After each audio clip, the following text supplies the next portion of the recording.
প্রিয় শিক্ষার্থী, গত ক্লাসের আলোচনার প্রেক্ষিতেই আজকে বোর্ডের মধ্যে লেখা হয়েছে, দেখো x - 1 ভাগ x সমান 3 হলে x স্কয়ার প্লাস 1 ভাগ x স্কয়ার সমান কত।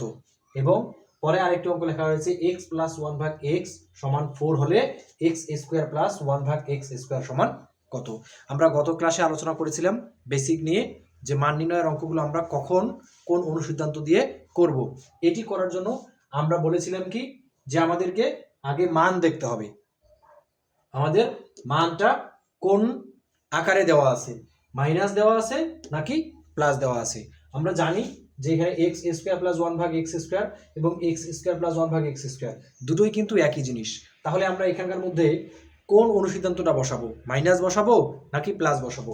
আমরা গতকালকে দেখেছিলাম যে আমাদের এখানে x স্কয়ার প্লাস 1 ভাগ x স্কয়ার, আমরা এটাকে বলেছিলাম কি a square plus b square. তাহলে a স্কয়ার প্লাস b স্কয়ারে আমরা গতকালকে দেখেছিলাম দুইটি অনুসিদ্ধান্ত, একটা a plus b whole square minus 2ab, এবং আরেকটি আমরা দেখেছিলাম কি, আমরা আরেকটি দেখেছিলাম যে a minus b whole square plus 2ab।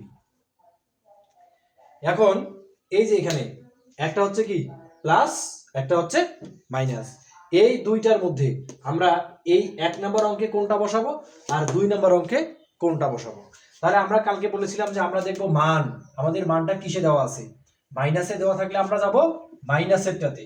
তাহলে 1 নম্বর অঙ্কটাতে আমাদের 2 নম্বর অনুসিদ্ধান্ত যেটা রয়েছে a minus b whole square plus 2ab, এখানে a মাইনাস 1 ভাগ a দেওয়া আছে, তাহলে এখানে আমাদের a মাইনাস b, তাহলে 1 নম্বরের সঙ্গে 2 নম্বর অনুসিদ্ধান্তের একটা মিল পাওয়া যাচ্ছে। এই জন্য আমরা কি করব, এই 2 নম্বর অনুসিদ্ধান্তটা আমরা এখানকার 1 নম্বর, অর্থাৎ এরকম অঙ্ক যদি থাকে তাহলে আমরা ওই অঙ্কের মধ্যে আমরা 2 নম্বর অনুসিদ্ধান্তটা বসাবো। আর আরেকটা দেখো কি আছে, a square plus b square সমান লেখা যায় a plus b whole square minus 2ab। এখানে a প্লাস b আমাদের 2 নম্বর অঙ্কে x প্লাস 1 ভাগ x, এখানে প্লাসের মান দেওয়া আছে।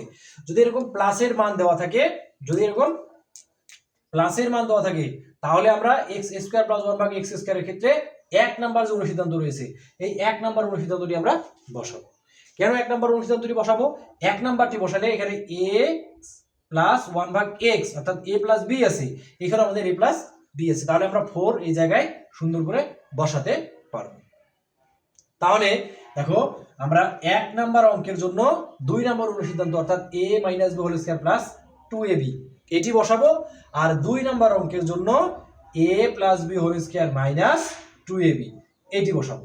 আশা করি এই অঙ্ক দুইটি এখন তোমরা এই যে অনুসিদ্ধান্ত রয়েছে এখানে, এই অনুসিদ্ধান্তের আলোকে অঙ্ক দুটি তোমরা খুব সহজেই করতে পারবে। আশা করি এই ধরনের অঙ্কে কখন কোন অনুসিদ্ধান্ত বসাবে এইটা নিয়ে তোমাদের আর কোনো ঝামেলা হবে না।